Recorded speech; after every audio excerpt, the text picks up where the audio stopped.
Hi hello friends, welcome back to new video. Lakshmi ವಾರಮ್ಮ ವೈಷ್ಣವ್ ಕೀರ್ತಿಯನ್ನು follow ಮಾಡಿದ ಲಕ್ಷ್ಮಿ ಇಬ್ಬರ ಲವ್ ಸ್ಟೋರಿ ಗೊತ್ತಾಯ್ತಾ?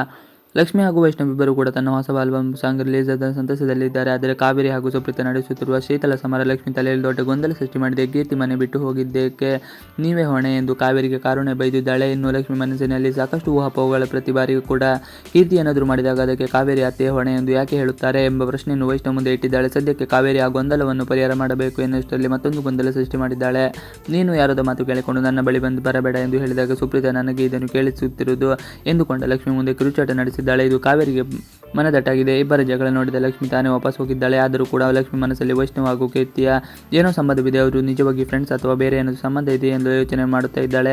ಆದರೆ ಲಕ್ಷ್ಮಿಗೆ ಪ್ರಶ್ನೆಗೆ ಉತ್ತರ ಮಾತ್ರ ಸಿಕ್ಕಿಲ್ಲ. ಲಕ್ಷ್ಮಿಗೆ ಜ್ವರ ಬಂದಿದೆ. ಇದರಿಂದಾಗಿ ವೈಷ್ಣವ್ಗೆ ಸ್ವಲ್ಪ ಟೆನ್ಷನ್ ಆಗಿದ್ದು ಆರೈಕೆಯಿಂದ ತೊಡಗಿಕೊಂಡಿದ್ದಾನೆ. ಇದರೆಲ್ಲ ನಡುವೆ ಕಾವೇರಿ ಮಾಸ್ಟರ್ ಪ್ಲಾನ್ ಮಾಡಿದ್ದಾಳೆ. ತನ್ನ ಅಮ್ಮನಿಗೆ ಸುಪ್ರೀತಾ ಲಕ್ಷ್ಮಿಯ ಮುಂದೆ ಆಡಿದ ಮಾತನ್ನು ಹೇಳಿ ಬಿಟ್ಟಿದ್ದಾಳೆ. ಅಮ್ಮನ ಮೂಲಕ ಸುಪ್ರೀತಾಳನ್ನು ಕಟ್ಟಿ ಹಾಕಬೇಕು ಎಂಬ ಯೋಚನೆ ಅವಳದ್ದು. ಸದ್ಯಕ್ಕೆ ಕಾವೇರಿ ಲಕ್ಷ್ಮಿಯನ್ನು ಮನೆಯಿಂದ ಹೊರಗೆ ಕಳಿಸಬೇಕು ಎಂಬ ಪ್ಲಾನ್ ಮಾಡಿಕೊಳ್ತಾಳೆ. ಇನ್ನು ಕೀರ್ತಿ ಪದೇ ಪದೇ ಈ ರೀತಿ ಅವಮಾನಕ್ಕೆ ಒಳಗಾದರೆ ನನಗೆ ಹೆಚ್ಚು ಲಾಭ ಎಂದು ಕಾವೇರಿ ಲೆಕ್ಕಾಚಾರ ಹಾಕಿದ್ದಾಳೆ. ಅನುಮಾನ ಪಡೋದಿಲ್ಲ ಎಂದು ಲಡ್ಡು. ಗಂಡ ತನ್ನ ಬಗ್ಗೆ ಕಾಳಜಿ ವಹಿಸಿದನು. ಲಕ್ಷ್ಮಿಗಂತೂ ಎಲ್ಲೆಲ್ಲಿಂದ ಖುಷಿ ತಂದಿದೆ. ಇದಕ್ಕಾಗಿ ನಾನು ನಿಮ್ಮ ಬಗ್ಗೆ ತಪ್ಪು ತಿಳಿದುಕೊಂಡು ಬಿಟ್ಟಿದ್ದೆ. ಕೀರ್ತಿ ಹಾಗೂ ನಿಮ್ಮ ನಡುವೆ ಇರುವ ಸಂಬಂಧದ ಬಗ್ಗೆ ನನಗೆ ಗೊಂದಲವಿತ್ತು. ಇನ್ಮುಂದೆ ಈ ರೀತಿ ಆಗುವುದಿಲ್ಲ. ಯಾವುದೇ ಕಾರಣಕ್ಕೂ ನಾನು ನಿಮ್ಮ ಬಗ್ಗೆ ತಪ್ಪು ತಿಳಿಯುವುದಿಲ್ಲ ಎಂದು ಹೇಳಿದ್ದಾರೆ. ಇನ್ನು ಅದರ ಬಗ್ಗೆ ಕೂಡ ಯೋಚನೆ ಮಾಡಬಾರದು ಎಂದು ಲಕ್ಷ್ಮಿ ಅಂದುಕೊಂಡಿದ್ದಾಳೆ. ಹೀಗೆ ಅಂದುಕೊಳ್ಳುತ್ತಾ ಇರುವಾಗಲೇ ಕೀರ್ತಿಗೆ ಮನೆಗೆ ಬಂದಿದ್ದಾಳೆ. ಲಕ್ಷ್ಮಿಯನ್ನು ಮನೆಯಿಂದ ಓಡಿಸಲು ಪ್ಲಾನ್. ಈ ಕಡೆ ಕಾವೇರಿ ಸುಪ್ರೀತಾ ಮೂಲಕವೇ ಲಕ್ಷ್ಮಿಯನ್ನು ಮನೆಯಿಂದ ಓಡಿಸುವ ಪ್ಲಾನ್ ಮಾಡುತ್ತಿದ್ದಾಳೆ ಕಾಣುತ್ತಿದೆ. ಇದಕ್ಕಾಗಿ ತನ್ನ ಅಮ್ಮನ ಮೂಲಕ ಸುಪ್ರಿಯಾಗೆ ಬುದ್ಧಿ ಹೇಳಿದ್ದಾಳೆ.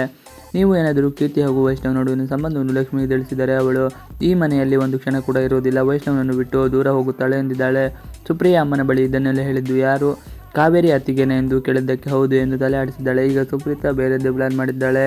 ಕೀರ್ತಿ ವೈಷ್ಣವ್ ಫಾಲೋ ಮಾಡಿದ ಲಕ್ಷ್ಮಿ.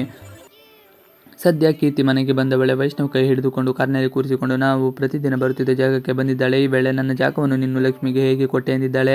ಕೀರ್ತಿ ಹಾಗೂ ವೈಷ್ಣವ್ ಇಬ್ಬರನ್ನು ಕೂಡ ಲಕ್ಷ್ಮಿ ಫಾಲೋ ಮಾಡಿಕೊಂಡು ಬಂದಿದ್ದು ಇಬ್ಬರ ಮಾತನ್ನು ಕೇಳಿಸಿಕೊಳ್ಳುತ್ತಿದ್ದಾಳೆ. ಕೀರ್ತಿ ಮಾಡುತ್ತಿರುವ ಪ್ರತಿ ಮಾತಿಗೂ ಕೂಡ ತನ್ನನ್ನು ಕಲ್ಪಿಸಿಕೊಂಡು ಲಕ್ಷ್ಮಿ ಬೇಸರಗೊಂಡಿದ್ದಾಳೆ. ನನ್ನ ಜಾಗ ಯಾವುದು? ಕೀರ್ತಿ ಜಾಗ ನಾನಿದ್ದೇನೆ. ಈ ಮಾತಿನ ಅರ್ಥವೇನು ಎಂಬುದು ಲಕ್ಷ್ಮಿಗೆ ಈ ಗೊಂದಲದ ಗೂಡಾಗಿದೆ. ಕೀರ್ತಿಯ ವೈಷ್ಣವನ ಹಳೆಯ ಪ್ರೇಯಸಿ ಎಂಬುದು ಗೊತ್ತಾಗುತ್ತಾ ಎಂಬುದು ಕಾಲ ಹತ್ತಿರವಾಗುತ್ತಿದೆ ಎಂದು ಅಂದಿಸಿಕೊಳ್ಳುತ್ತದೆ. ಇವಿಷ್ಟು ಇವತ್ತಿನ ವಿಡಿಯೋ ಇಷ್ಟ ಆದರೆ ಪ್ಲೀಸ್ ಲೈಕ್ ಅಂಡ್ ಸಬ್ಸ್ಕ್ರೈಬ್ ಮಾಡಿ. Thanks for watching video.